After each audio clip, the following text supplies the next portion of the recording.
মৰমৰ ছাত্ৰ-ছাত্ৰীসকল সকলোকে ৱেলকাম জনাইছোঁ নতুন এটা ভিডিঅ'লৈ। ছাত্ৰ-ছাত্ৰীসকল যিসকল ছাত্ৰ-ছাত্ৰীয়ে কম্পাৰ্টমেণ্টেল এক্সাম দিছে সেইসকল ছাত্ৰ-ছাত্ৰীৰ কাৰণে আছে ভাল খবৰ। হয় ছাত্ৰ-ছাত্ৰীসকল সঁচাকৈ 11 বজাত ডেট ফিক্স। ছাত্ৰ-ছাত্ৰীসকল তোমালোকৰ ৰিজাল্টক লৈ আৰু কেইবাটাও বিষয় লৈ আজি আমি ভিডিঅ'টো যোগেদি আলোচনা কৰিম। অপনি স্ক্ৰীনত আগৰকৈ ভিডিঅ'টো শেষলৈ চাবা।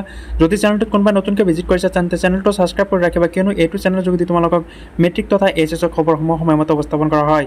ছাত্ৰ-ছাত্ৰীসকল যিসকল ছাত্ৰ-ছাত্ৰীয়ে কম্পাৰ্টমেণ্টেল পৰীক্ষা দিছিলে 2025 বৰ্ষত সেইসকল ছাত্ৰ-ছাত্ৰীক লৈ আজি ভিডিঅ'টো। ছাত্ৰ-ছাত্ৰীসকল ইতিমধ্যে তোমালোকৰ উত্তৰ বহীসমূহ চেকিং কৰি আছে। এনেদৰে তোমালোকে স্ক্ৰীনৰ পৰা দেখুৱাৰ দৰে তোমালোকৰ উত্তৰ বহীসমূহ চেকিং হৈ আছে।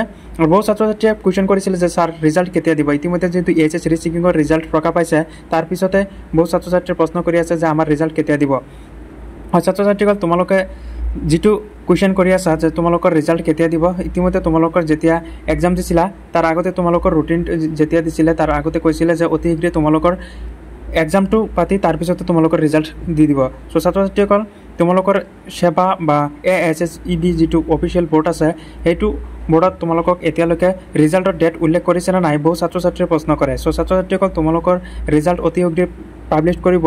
এইটো নহয় যে আজি বা কালি বা ডেট এনেকৈ ফিক্স নহয়, তোমালোকৰ ৰিজাল্ট যেতিয়া তেতিয়া পাব্লিছ কৰি দিব পাৰে, কিয়নো ইতিমধ্যে বহু সংখ্যক ছাত্ৰ-ছাত্ৰীৰ ৰিজাল্টৰ যিটো কপি চেক কৰি আছিলে আৰু ইতিমধ্যে উত্তৰ বহীসমূহ চেকিং সমাপ্ত হৈ আছে আৰু কিছু সংখ্যক ছাত্ৰ-ছাত্ৰীৰ উত্তৰ বহীসমূহ চেকিং বাকী আছে। চ' ছাত্ৰ-ছাত্ৰীসকল তোমালোকৰ ৰিজাল্ট অতি শীঘ্ৰে পাব্লিছ পাব।